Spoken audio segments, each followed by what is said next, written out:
ராஜ்யம் வந்து காங்கியத்துக்கு போயிட்டோம் போ.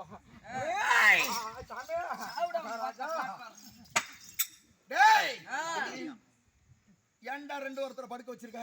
ஊர்ல சொல்லி அனுப்பினீங்க. என்ன முக்கியமான செய்தி. எழுங்க காங்கியம் வந்துருவாரு. அள்ளி கழிச்ச மாதிரி கொண்டு வச்சு இவங்களையும் 4 பேத்த படுக்க வச்சு என்ன வச்சு என்னடா பண்ணிக்கிட்டு இருந்த?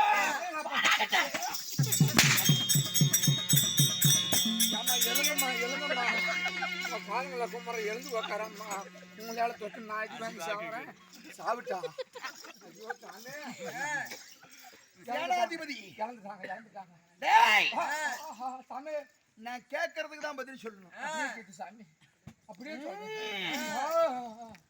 இது என்ன ஊரு? இது அதை வாங்கிக்கீங்க.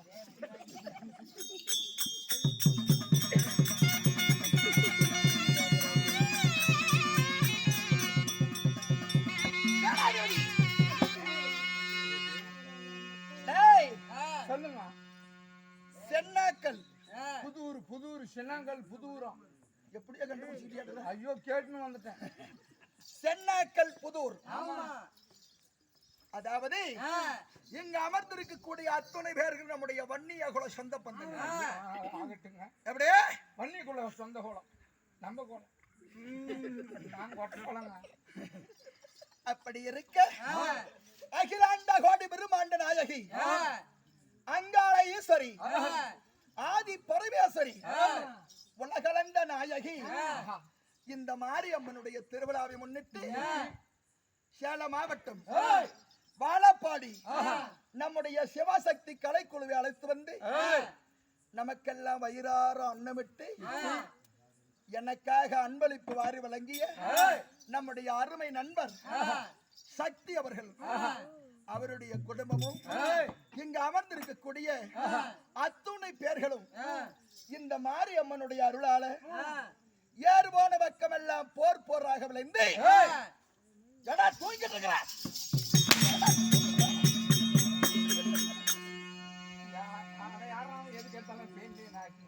எல்லாருடைய குடும்பமும் சீரும் சிறப்போட நீடூடி காலம் வாழ்ந்திருக்க வேண்டும்.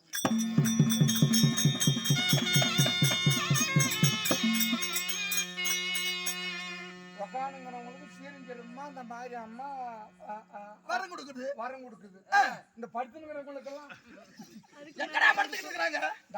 இவளை சொல்றியே, இவளை பேசுறியே, நான் கேட்கிற கேள்விக்கு கரெக்டா நீ பதில் சொல்லிச்சேன்னா சத்தியமா நான் ஆட்டுமே அறத்தல. சரி, ஓம் சக்தினா என்ன, பராசக்தினா என்ன? டேய், ஓம் சக்தினாலும் ஒண்ணுதான், பராசக்தினாலும் ஒண்ணுதான். இதுதான் தப்பு. அதுக்குதான் என் மாதிரி வாத்தியர்கிட்ட கத்துக்கணும். அப்படியா? ஓம் சக்தினா என்ன தெரியுமா? ஓம் சக்தினா என்னப்பா? பராசக்தினா என்ன தெரியுமா? சொல்லுடா, எனக்கு தெரியல. எல்லா பொம்பளைங்களும் பாரு மாலை போட்டு ஓம் சக்திக்கு போறேன் ஓம் சக்திக்கு போறேன்றாங்க. ஆனா அவங்க பாட்டுக்கும் போறாங்க, ஏதோ டான்ஸ் ஆடிட்டு வராங்க. எந்த கோயில்ல? மொத்தமா பஸ்ல டான்ஸ் தான். எந்த கோயிலுக்கு போறாங்க? ஓம் சக்தி கோயிலுக்கு. ஆனா இன்ன வரைக்கும் ஓம் சக்தி நான் என்ன, பராசக்தி நான் என்னன்னு இன்ன வரைக்கும் அவங்களுக்கே தெரியாது, அந்த குரு சக்திக்கும் தெரியாது. சரி நீ சொல்லப்பா. எங்க வீட்டுக்காரி 3 மாசமா மாலை போட்டுருந்தா. ஒரே ஒரு நாள் அவளை விட்டனா, எழு எழு சாணி போடு, கோலம் போடு அப்படின்னு எழுப்பி போடுற வேலை தான். சரி. ஆனா அவளுக்கே தெரியல ஓம் சக்தினா என்ன, பராசக்தினா என்னன்னு இன்ன வரைக்கும் அவளுக்கு தெரியாது. சரி. ஓம் சக்தினா என்ன தெரியுமா? என்ன? உட்காந்துங்கிறதெல்லாம் ஓம் சக்தி, ஓம் சக்தி. படுத்துங்கிறதெல்லாம் பராசக்தி.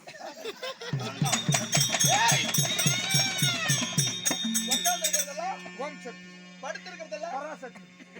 இப்பேற்பட்ட உனக்கு சொல்லிக் கொடுத்த வாத்தியார் எங்கப்பா இருக்காரு? ஐயோ நானே தாங்க.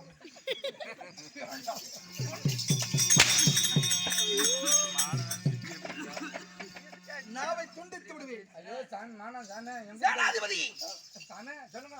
இன்று இரவு நடத்தக்கூடிய நாடகம் என்ன நாடகம்? என்ன நாடகம்? ஏதாவது ஒலை பிரிச்சுக்கிட்டு இருந்தா ஒன்னே விடுவேன். மானக்கண்ண அந்த பக்கமே திறக்க மாட்டேன். சேனாதிபதி திருதராஷ்டிரன் காந்தாரி திருமணம் என்னும் துரியோதனன் பிறப்பு.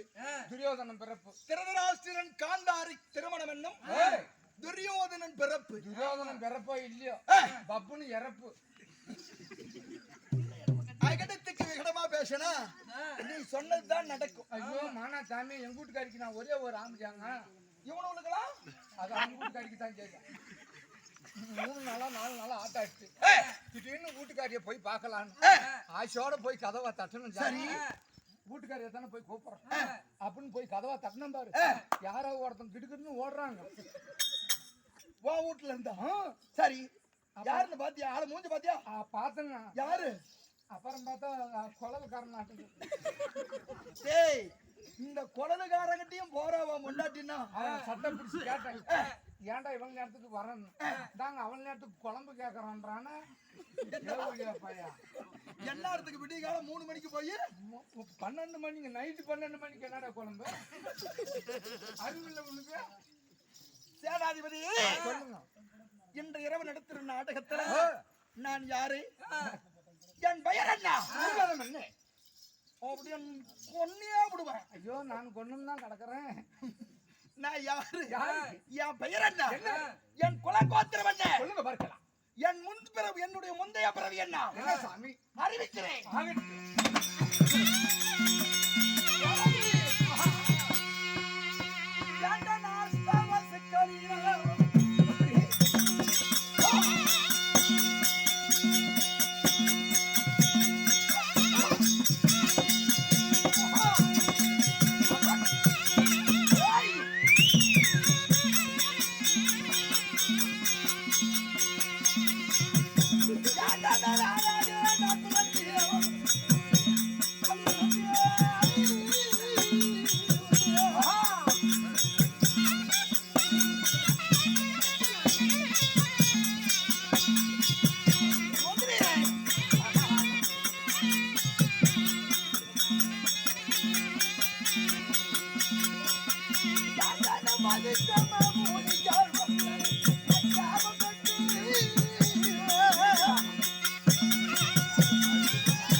என்னுடைய பூர்வ ஜென்ம வரலாறு முதலில் நான் யார்? அதாவது தஜ பிரஜாபதி. யாரு? பல்ல கழட்டி விடுவேன். ஐயோ ஏற்கனவே நான் கட்டினீங்க. பிரஜாபதிக்கு என் தந்தையார் பிரஜாபதி போன ஜென்மத்துல. போன ஜென்மம்? ஆமா. இந்த ஜென்மம்? ஏய் சொல்றதுனால கேட்கணும். இப்ப பிரஜாபதிக்கு 8 அஷ்டவசுக்கள் பிறந்தோம். பிறந்து 8 பேத்துக்கு திருமணம் ஆச்சு. எங்க 8 பேத்துக்கும் திருமணமாச்சு. திருமணமாகி நாங்க 8 பேரு, அதாவது கடைசி ஆளு பிரபாசனம். 8 அஷ்டவசுகள்ல கடைசியா பிறந்தவன் பிரபாசனான். அப்படி பிறந்து நாங்க 8 பேர் எங்களுடைய மனைவியரோட பூலோகம் வந்தோம். அது 100வது படம் தான். நாங்க பிரபாகரன் என்ன சொன்னீங்க? பிரபாசன் கருமாந்திரம் பிரபாசன் பிரபாகரன் கேப்டன் பிரபாகரன் நினைச்சிட்டேன். 100வது படம் ஓட்டிட்டு இருக்கிறோம். பிரபாசன் அப்படின்னா பிரபாசனா பிறந்து என் மனைவியோட நாங்க பூலோகம் வந்தோம். வந்து பூலோகத்துல வந்து நந்தவனத்துல விளையாடி கொண்டிருந்தோம். அப்படி விளையாடி கொண்டிருக்கும் போது நாங்க அண்ணன் தம்பி 8 பேர் 8 பொண்டாட்டியோட அந்த வனத்துல ஒரு பசு ஒண்ணு, காமதியான பசு தன்னுடைய குட்டியோட விளையாண்டுகிட்டு இருக்குது அந்த வனத்துல. என் மனைவியாகப்பட்டவள், மன்னா எனக்கு அந்த பசு மேல ஆசை, அதனால அந்த பசுவை எனக்கு பிடிச்சு கொடுங்க, இத நம்ம தேவலோகத்துக்கு கொண்டுகிட்டு போகணும் அப்படின்னு ஆசை அப்படின்னு என் பொண்டாட்டி சொல்ற உங்க கிட்ட. ஆமா, போன ஜென்மத்துல. அப்படி சொல்லும் போது, பெண்ணே, இந்த அதாவது இந்த பசுவாகப்பட்டது வதிஷ்ட மகாரிஷியனுடைய பசு.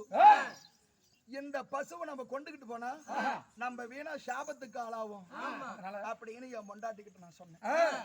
இல்ல பசுவோடு தான் போகணும்னு சொன்னான். இரவோடு இரவா பசுவை திருடிக்கிட்டு நாங்க 8 பேரும் தேவலோகம் போயிட்டோம். பசுவை கொண்டான். ஆமா, அந்த பசு மாட்டை திருடிக்கிட்டு தேவலோகம். இதை அறிந்த வதிஷ்ட மகாரிஷி, நம்முடைய பசு இல்லையே, திருடு போச்சான்னு ஞான திசையில பாக்குறாரு. யாரு? ஞானத்துல அறிகிறார் வதிஷ்ட மகாரிஷி. ஞான திசையில பார்த்ததும் இந்த 8 அஷ்டவசுகளும் தான் பசு திருடிட்டு போயிட்டாங்க. இந்த 8 பேரும் அடுத்த பிறவியில பூலோகத்தை பிறக்க கடவுளே.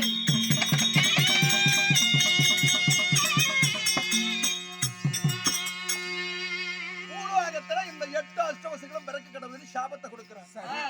இந்த சாபத்தை கேட்டுக்கிட்டு அவர்கிட்ட போய், சாமி நாங்க 8 பேரும் தெரியாம செஞ்சிட்டோம், தேவலோகத்துல இருக்கிற நாங்க பூலோகத்துல பிறந்தா பல சித்திரவதைக்கு ஆளாகிடுவோம், எங்க சாபம் நீக்கிடுங்க அப்படின்னு சொன்னோம். சொன்னதுதான் 8 பேரும் பிறந்தே ஆகணும். 8வதா என் பசுமே திருடிக்கிட்டு போனவன் பிரபாசன்.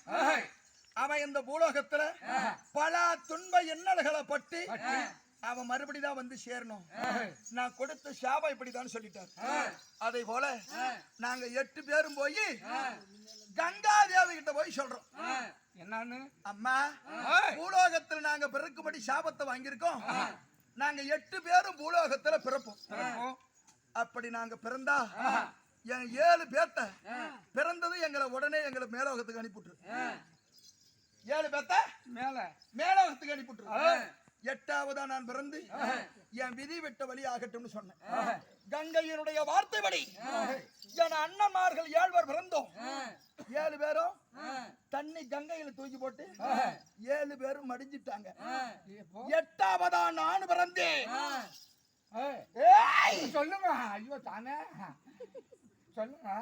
பிரபாசனாகிய நான் இப்பொழுது யாரா இருக்கிறேன்? யாரா இருக்கிறீங்க சொல்லுங்க.